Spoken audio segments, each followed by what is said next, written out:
నమస్కారం, welcome to I dream. నేను విజిత. ప్రస్తుతం మనతో పాటు ఉన్నారు పల్స్ హార్ట్ హాస్పిటల్ నుంచి ప్రముఖ కార్డియాలజిస్ట్ మువ్వా శ్రీనివాసరావు గారు. వారితో మాట్లాడి ఒక మంచి టాపిక్ గురించి డిస్కస్ చేద్దాం. టాపిక్ ఏంటంటే ప్రస్తుతం చికెన్ తింటే ప్రాణానికి ప్రమాదం, చాలా రకాల జబ్బులకి కారణం చికెన్ అని వింటున్నాం. అది ఎంతవరకు వాస్తవం అనేది సార్తో మాట్లాడి తెలుసుకుందాం.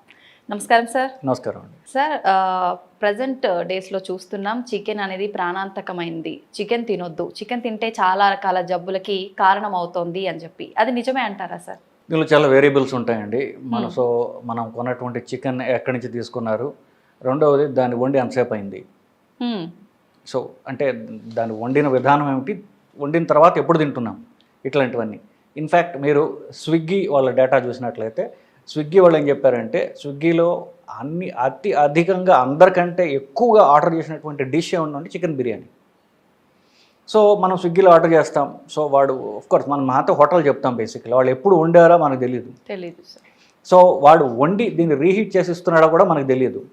పోనీ మనం లంచ్ తింటున్నాం, డిన్నర్కి అయితే పొద్దున్న వండిన పెట్టచ్చు, బట్ వాళ్ళు పెట్టింది కూడా వాళ్ళు వండాడో నిన్న వండాడో కూడా మనకు తెలియదు. సో దీనిలో చాలా వేరియబుల్స్ ఉన్నాయి మనకి. ఓకే.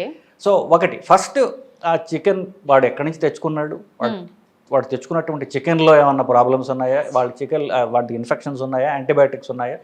యూజువలీ కోళ్ళ ఫారంలో నేను వాళ్ళతో మాట్లాడానండి, బేసిక్లీ మీరు ఏమి మందులు ఇస్తారు అని చెప్పేసి. మనం గూగుల్ చూసినట్లయితే వాళ్ళకి హార్మోన్లు ఇస్తారు అని ఉంటుంది, యాంటీబయాటిక్స్ ఇస్తారు అని ఉంటుంది. అవును సార్. ఇప్పుడు చికెన్ ఇంతమంది తింటున్నారు కదా, అందరూ నాటుకోళ్ళు తినాలంటే దొరకవు కదా.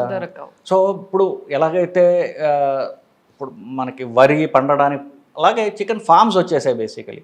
వాళ్ళు చికెన్ గ్రో చేస్తారు, అంత గ్రో చేయకపోతే వాళ్ళకి అంత నెంబర్లకు మీట్ కాలేరు వాళ్ళు బేసికలీ. సో చికెన్ గ్రో చేస్తున్నప్పుడు దానికి జబ్బులు రాకుండా ఉండడానికి మరి యాంటీబయాటిక్స్ ఇవ్వాలి కదా. ఇండియాలో వరకు చూసుకుంటే యాంటీబయాటిక్స్ అనేవి ఇస్తున్నారు, హార్మోన్స్ ఇవ్వట్లేదు, అది కాస్ట్లీ కాబట్టి. సో హార్మోన్స్ కూడా చాలా పాత తరం యాంటీబయాటిక్ అనేటువంటి నైట్రోఫెరంట్ అనేది కామన్గా ఇస్తారు ఇండియాలో. మిగతా యాంటీబయాటిక్స్ అంత ఇవ్వరు. సో యాంటీబయాటిక్స్ అనేవి ఇస్తారు, హార్మోన్ ఇండియాలో ఇవ్వట్లేదు బేసికలీ. సో యాంటీబయాటిక్స్ ఇవ్వడం ద్వారా జబ్బు పడకుండా ఉంటుంది. మరి వాడి వ్యాపారం వాడు చూసుకోవాలి కదా. ఇవన్నీ ఏదో ఇన్ఫెక్షన్ వచ్చి చచ్చిపోతే వాడు మరి సో యాంటీబయాటిక్స్ అనేవి ఇస్తాడు. సో మనం తీసుకునే చికెన్లో, మనం ప్రొక్యూర్ చేసే చికెన్లో యాంటీబయాటిక్స్ అనేవి ఉండవచ్చు ఫస్ట్. దాని తర్వాత వండిన విధానం ఎట్లా ఉంటుంది. ఇప్పుడు కమర్షియల్ వాటిల్లో ఆయిల్ని విపరీతంగా వాడు రీయూజ్ చేసినటువంటి ఆయిల్ ఉంటుంది. సో ఆయిల్ బాయిల్ చేసినప్పుడు ఆ ఆయిల్ ప్రొడక్షన్ దీంట్లో పోతాయి బేసికలీ. ఎప్పుడైతే ఆయిల్తో కాకుండా ఫ్రైస్ ఎప్పుడైతే చేస్తారో, ఫ్రై మీద ఒక నల్ల సూట్ అంటారు, బూడిలాగా ఉంటుంది, దాంట్లో ప్రాబ్లమ్స్ ఉంటాయి. తర్వాత వీడు వండిన తర్వాత ఎప్పుడు మనకు సర్వ్ చేస్తున్నాడు, కామన్గా అన్నిటికంటే తీవ్రమైన ప్రాబ్లం ఏంటంటే వండిన తర్వాత ఎప్పుడు సర్వ్ చేస్తున్నాడు అనేది మెయిన్ ప్రాబ్లం అండి.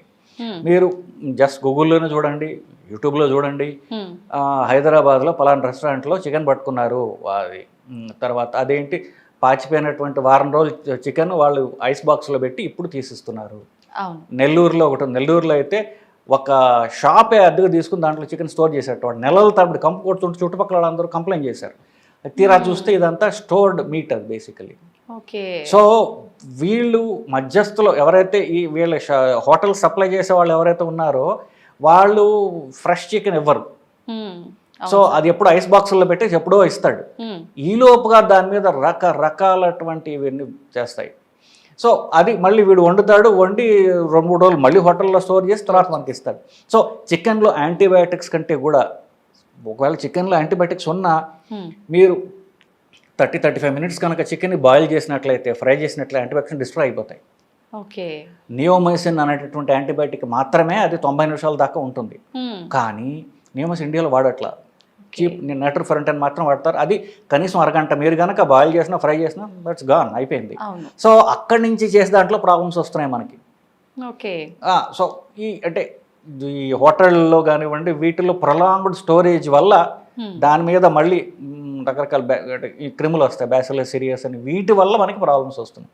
ఓకే. అంటే మనం ఫ్రెష్గా అంటే మార్కెట్ నుంచి తెచ్చుకొని ఇంట్లో కుక్ చేసుకొని తినడం వల్ల అయితే ప్రాబ్లం ఏం లేదా సార్? ప్రాబ్లం లేదు, ఫ్రెష్ మీకు ఎట్లా తెలుసు అంటున్నాను నేను. అంటే మన కళ్ళ ముందే లైవ్లో కట్ చేసి అట్లా ఇచ్చే వాళ్ళు ఉంటారు కదా సార్, అట్లా అయితే సేఫే, అట్లాగైతే పర్వాలేదు. బట్ ఎప్పుడైతే ఆల్రెడీ మనం ఫ్రెష్ కాకుండా మీట్ మనం తీసుకుంటూ ఉంటామో, సో మీరు చెప్పిన విధంగా చేసుకుంటే సేఫర్. కానీ ఓకే. ఆన్లైన్ పద్ధతుల్లో కనుక ఎప్పుడైతే ఫుడ్ ఆర్డర్ చేస్తున్నారో, ఎస్పెషల్లీ మీట్ ఆర్డర్ చేస్తున్నారో, దానివల్ల ప్రాబ్లమ్స్ వచ్చే అవకాశం ఎక్కువగా ఉంటుంది. ఓకే. ఎందుకు మీరు రెస్టారెంట్ నుంచి ఆర్డర్ చేస్తున్నారు తప్ప ఆ రెస్టారెంట్ వాడు ఎప్పుడు ఉండాడు ఏమిటి ఇదంతా మన చేతుల్లో లేదు. సో మీరు చెప్పినట్టు ఫ్రెష్ కనుక మీరు తినగలిగితే that is more healthier. Okay. అయితే సార్ మనం ఇంట్లో కుక్ చేసుకున్నా కూడా అంటే ఈ రోజు వండింది స్టోర్ చేసుకొని ఫ్రిడ్జ్లో రేపు ఎల్లుండి తినే వాళ్ళు కూడా ఉంటారు. అట్లా తినడం కరెక్టే అంటారా? ఎంత ఫ్రెష్గా మనం తెచ్చుకున్నా 1-2 days స్టోర్ చేయడం కరెక్టే అంటారా? అంటే స్టోర్ చేసే పద్ధతి బట్టి కూడా ఉంటుందండి, వాళ్ళు ఎలా స్టోర్ చేస్తున్నారు అనేది. కానీ యాజ్ ఎ రూల్ జనరల్గా చికెన్ 48 hours దాకా ఉండొచ్చు. ఓకే. 48 hours తర్వాత కనుక చికెన్ తిన్నట్లయితే కనుక అంటే దాన్ని మన కంట్రోల్లో ఉండదు. దాని మీద ఇప్పుడు ఫ్రిడ్జ్లో పెట్టిన తర్వాత కూడా దాని మీద ఏం క్రిములు వస్తాయి ఏమిటి అనేది మన చేతుల్లో ఉండదు. మ్యాక్సిమం 48 hours దాకా అనేది ఓకే. అంతకంటే ఎక్కువ ఉండటం అంత డేంజరస్, అంత పారేయడం బెటర్. ఓకే. రీసెంట్గా ఒక వీడియో కూడా చూశాను సార్, అది వాస్తవమా ఏంటనే తెలియదు కానీ ఫ్యామిలీ మొత్తం ఫ్రిడ్జ్లో పెట్టిన చికెన్ వేడి చేసుకొని తినటం వల్ల నలుగురు మెంబర్స్లో పాప చనిపోయింది, మిగతా 3 అస్వస్థతకు గురయ్యారు అని చెప్పి. అది అంటే ఎక్కువ టైమ్స్ స్టోర్ చేసి పెట్టడం వల్లే అంటారా సార్? దీన్ని ఫుడ్ పాయిజనింగ్ అంటారండి. ఫుడ్ పాయిజనింగ్, బ్యాసిల్లస్ సిరియస్ అని ఫుడ్ పాయిజనింగ్లో చాలా కామన్గా వస్తూ ఉంటుంది. బేసిక్లీ నేను చెప్పినట్టుగా వీళ్ళే 3 రోజులు స్టోర్ చేశారు, అంతకుముందు ఇంకెన్ని రోజులు స్టోర్ చేశాడు వీళ్ళకి అమ్మినవాడు. అవునవును. సో ఇదంతా చూసుకున్నప్పుడు ఇది అంటే ఫుడ్ని ఎస్పెషల్లీ మీట్ని ఎక్కువ స్టోర్ చేసి తినడం అనేది మనం చెప్పినట్టుగా అది ఫ్రెష్ కాదో మనకు తెలియదు. దాని తెచ్చుకుని మనము ఇంకా 2-3 రోజులు పెట్టినట్లయితే కనుక అది మన చేతుల్లో ఉండదు. మనం జబ్బుకి ఇన్ఫ్యాక్ట్ మీరు హోటల్లో సాయంత్రం పూట వెళ్ళి మీరు మీట్ తిన్నట్లయితే నెక్స్ట్ రోజు కడుపు గడబిడ విరోచనాలు రావడం అనేది సర్వసాధారణంగా జరుగుతూ ఉంటుంది బేసికలీ. సో మీట్ తినేవాళ్ళు సాయంత్రం పూటలు తినకపోవడం మంచిది. ఎందుకు వాడు పొద్దున ఉండాడో అంతకుముందు ఉన్నాడో మనకు తెలియదు కదా. అట్లీస్ట్ వాళ్ళు ఉండి పొద్దున్న తినట్లయితే కనుక మీరు కాస్త సేఫ్గా ఉంటారు. అయితే సార్ కొంతమంది నాన్ వెజ్ తినకుండా అసలు ఉండలేరు, డైలీ చికెన్ తినే వాళ్ళు ఉంటారు. అలా అంటే డైలీ తీసుకోవచ్చా సార్? మీరు డైలీ మేము మీట్ తినొచ్చా, డైలీ చికెన్ తినొచ్చా అనేది మనం డిఫరెంట్గా చూడాలి. వైట్ మీట్ అంటే చికెన్, గుడ్లు, చేప, ఈ 3 వైట్ మీట్ అంటారు. మటన్ రెడ్ మీట్ అంటారు. మటన్, పోర్క్, బీఫ్ ఇది red meat. Okay. White meet is safe and healthy. Okay. చాలా వరకు వెజిటేరియన్ ఫుడ్స్ కంటే కూడా వైట్ మీట్ అనేది హెల్తీ. ఇన్ఫ్యాక్ట్ నాకు ఆ మధ్యన ఎవరో యూట్యూబ్ ఛానల్ చూసే అతను నాకు మెసేజ్ పెట్టాడు, సార్ ఇంటర్నెట్ మొత్తం మీద చికెన్ తినొచ్చు అని చెప్పే డాక్టర్ మీరు ఒక్కళ్ళేనండి అని పెట్టాడు నాకు. నిజమే sir. So white meet healthy. ఎందువల్ల 2 పాయింట్స్ చెప్తా. ఫస్ట్ ఏ డైట్ ప్రోగ్రామ్ తీసుకున్నా వాళ్ళు చెప్పేది ఫస్ట్ ఒకటే, అన్నం తగ్గించండి అని. దీంట్లో ఎవరికి కాంట్రవర్సీ లేదు. ఓకే. సో రైస్ ఆపేసేయండి. రైస్ ఆపేసి ఏం తినాలని దాంట్లో కాంట్రవర్సీ. ఒక ఆయన మిల్లెట్స్ అంటాడు, ఇంకొక ఆయన ఆయిల్ అంటారు, ఇలా రకరకాల ఆప్షన్స్ ఇచ్చారు. బట్ రైస్ ఆపడంలో ఎవరికి కూడా దానిలో కన్ఫ్యూషన్స్ లేవు బేసికలీ. సో రైస్ ఆపేస్తే నెక్స్ట్ ఏం తినాలి? ఈజీ ఏంటంటే ప్రోటీన్ తినడం. Protein sources vegetarian, non vegetarian ఉన్నాయి. ఈ vegetarian, non vegetarian protein sources తీసుకుంటే ప్రోటీన్ క్వాలిటీ నాన్ వెజిటేరియన్ ఫుడ్లో ఎక్కువ ఉంటుంది, వైట్ మీట్లో ఎక్కువ ఉంటుంది. ఓకే. ఎందుకు? అది మజిల్లో అది అలా యూజువల్లీ అది క్వాలిటీ ఎక్కువ ఉన్నటువంటి ఇది ఉంటుంది. వెజిటేరియన్ అంటే శనగలు, పెసలు, మీల్ మేకర్ ఇట్లాంటివి చూస్తున్నారు, దానిలో కార్బ్స్ ఉంటాయి, ప్రోటీన్స్ ఉంటాయి. ఓకే. కాదు మనం తింటే ఒకటి తిన 2 రోజులు కూడా వెళ్తుంది. నాన్ వెజిటేరియన్తో ఆ ప్రాబ్లం లేదు. క్వాలిటీ ఆఫ్ ప్రోటీన్ ఎక్కువ ఉంటుంది. మీరు తక్కువ అమౌంట్ తిన్నా ప్రోటీన్ ఎక్కువ వస్తుంది శరీరంలో. ఓకే. సో ఫస్ట్ చూసుకుంటే protein source is good in non vegetarian food white మీట్లో. రెడ్ మీట్ చూసుకుంటే ప్రోటీన్ ఉంటుంది, ఫ్యాట్ కూడా ఎక్కువ ఉంటుంది. ఓకే. సో వైట్ మీట్ తినడం ద్వారా మనకి హై క్వాలిటీ ప్రోటీన్ వస్తుంది. ఫిష్ తినడం ద్వారా ఇన్ఫ్యాక్ట్ మంచి కొలెస్ట్రాల్ పెరుగుతుంది. సో ఫిష్ తినలేని వాళ్ళు ఫిష్ ఆయిల్ క్యాప్సూల్స్ తీసుకోవచ్చు. కార్డ్ లివర్ ఆయిల్ అని, ఒమేగా 3 అని రకరకాలు ఉంటాయి బేసిక్లీ. సో వైట్ మీట్ తినడం ద్వారా, చికెన్, ఎగ్స్, ఫిష్ తినడం ద్వారా హై క్వాలిటీ ప్రోటీన్ వస్తుంది, మంచి కొలెస్ట్రాల్ పెరుగుతుంది. ఎందుకంటే ఏం కావాలి మనకి? క్యాలరీస్ తక్కువ కావాలి, ప్రోటీన్ ఎక్కువ కావాలి, ఇఫ్ పాసిబుల్ మనకి మంచి కొలెస్ట్రాల్ పెరగాలి. సో ఇది వైట్ మీట్ ద్వారా సాధ్యమవుతుంది. ఇకపోతే మీరు చికెన్ గురించి అన్నారు కాబట్టి కమ్స్ ఇంటర్ వైట్ మీట్. రోజు తిన్నా కూడా మనకి హాని జరగదు. ఓకే. కానీ చికెన్ అంటే చికెనే తినాలి, చికెన్ బిర్యానీ కాదు. ఎప్పుడైతే ప్రోటీన్ని మళ్ళీ మీరు రైస్తో కంబైన్ చేశారో మీరు ఇంటెండెడ్ బెనిఫిట్ పోయింది. రైస్ ఆపేసి చికెన్ తినమన్నా కానీ రైస్ చికెన్ కలిపి తినమని చెప్పట్లేదుగా. సో మీరు నాన్ వెజిటేరియన్ అంటే నాన్ వెజిటేరియన్ మాత్రమే తినాలి. ఓకే. దాన్ని మళ్ళీ రైస్తో, బిర్యానీలతో, చపాతీలతో ఇట్లా కంబైన్ చేస్తే ఆ ఇంటెండెడ్ బెనిఫిట్ మీకు అంత ఉండదు. అయితే సార్ ఇందాక మీరు అన్నారు మన దగ్గర అయితే హార్మోన్ ఇంజెక్షన్స్ ఏమి ఇవ్వట్లేదు అని, కానీ జనరల్గా ప్రతి ఇంట్లో చూసుకుంటే పిల్లలు ఎక్కువగా చికెన్ ఇష్టపడుతుంటారు. పెద్దవాళ్ళు అంటుంటారు చికెన్ ఎక్కువగా తినొద్దు, చికెన్ తినడం వల్లే అంటే పిల్లలు ఏజ్కి మించి పెరిగిపోతున్నారు, ఈ హార్మోన్ ఇంజెక్షన్లు ఇవ్వటము ఇదంతా అలాంటి వాళ్ళకి మీరు ఏం చెప్తారు సార్? హార్మోన్స్ ఇచ్చేది ఎక్కువ, అది కూడా ఇండియాలో కాదు అమెరికాలో చికెన్ కంటే కూడా ఆవులకి ఎక్కువ ఇస్తారనేది అదొక కన్సర్న్ కానీ అమెరికాలో అయ్యింది. పిల్లలు ఎక్కువ పెరిగిపోతున్నారు ఈ టైప్స్లో అంతా. ఇండియాలో కన్సర్న్ లేదు, ఎందుకంటే అంత కాస్ట్లీ ఇచ్చేటటువంటి ఫార్మ్స్ ఇండియాలో లేవు. మనం ఏదో తక్కువలో బిజినెస్ చేసుకుందాం చూసేవాళ్ళు తప్ప అంత క్వాలిటీ చికెన్ ప్రొడ్యూస్ చేద్దాం అని కూడా మన వాళ్ళకి లేదు. వాళ్ళతో మాట్లాడాను బేసికలీ, చికెన్ ఫార్మ్స్ ఉన్న వాళ్ళతో. వాళ్ళు హార్మోన్స్ ఇవ్వట్లేదు, యాంటీబయాటిక్స్ ఇస్తామని చెప్పారు వాళ్ళు బేసికలీ. ఇకపోతే పిల్లలకి ఇది సేఫా కాదా? పిల్లలకి హై ప్రోటీన్ ఫుడ్డే ఇవ్వాలి కదా.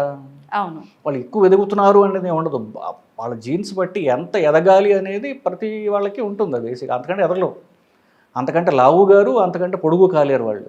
Okay. So high quality protein food ఇవ్వడం అనేది పిల్లలకి మన బాధ్యత. మీరు ఆశ్చర్యపోతారు, ఈ రోజుల్లో మాల్ న్యూట్రిషన్ ఉంటుందా నేను అనుకున్నా. మా చుట్టాల అబ్బాయి వాళ్ళ కొడుకు చూసుకుంటే హిమోగ్లోబిన్ 2.7 ఉంది.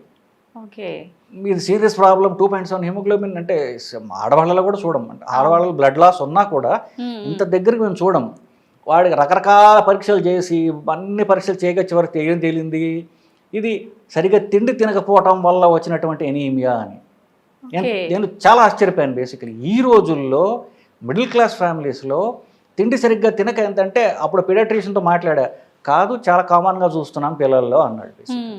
సో పిల్లలు అంటే మనం తిండి పెడుతున్నాము, మనం క్వాలిటీ ఫుడ్ ఇస్తున్నాము, మనమేమి తిండి లేం కదా అనుకోవటం అనేది అది పూర్తిగా అంటే నాట్ టోటల్లీ ట్రూ. మన పిల్లలు కూడా సరిగ్గా తినడం లేదు. వాళ్ళకి ప్రోటీన్ ఫుడ్ పెట్టడం అంటే వాళ్ళకి ఇంకొకటి ఏంటంటే తల్లులకు అందరికీ కూడా ఏంటంటే పిల్లలు హెల్తీగా ఉన్నారు అంటే వాళ్ళకి ఎలా తెలుస్తుంది, వాళ్ళు బంతులాగా రౌండ్గా ఉండాలి. లావుగా ఉంటే వాడు తెగ తింటున్నాడు అనుకోండి, ఆ పిల్లాడు బాగున్నాడు, హెల్తీగా ఉన్నాడు. ఎవడన్నా యాక్టివ్గా సన్నగా ఉన్నాడు అనుకోండి, వీడు అసలు ఆరోగ్యంగా లేడు అనేటటువంటిది మనకి వచ్చినటువంటి సైకలాజికల్ ప్రోగ్రామింగ్ బేసికలీ. పిల్లలు హెల్తీగా ఉన్నారు అనడానికి ఒక మచ్చుతునకి ఏంటంటే వాళ్ళు ఎంత యాక్టివ్గా ఉన్నారు, ఎంత ఆడుకుంటున్నారు, వాడి గ్రోత్ ఎలా ఉన్నది, ఇది యాక్టివ్ అంటే హెల్తీ పిల్లలు. లావుగా ఉన్న పిల్లలు, జబ్బు పడిన పిల్లలు, వాళ్ళు ఒబీస్గా ఉన్నారు. Childhood obesity is growing in India. So అతిగా దానికి ప్రధాన కారణం తల్లులు అతిగా వాళ్ళు అన్నం కూరేయడమే. సో పిల్లలకి హెల్త్ ప్రోటీన్ ఫుడ్ ఇవ్వండి.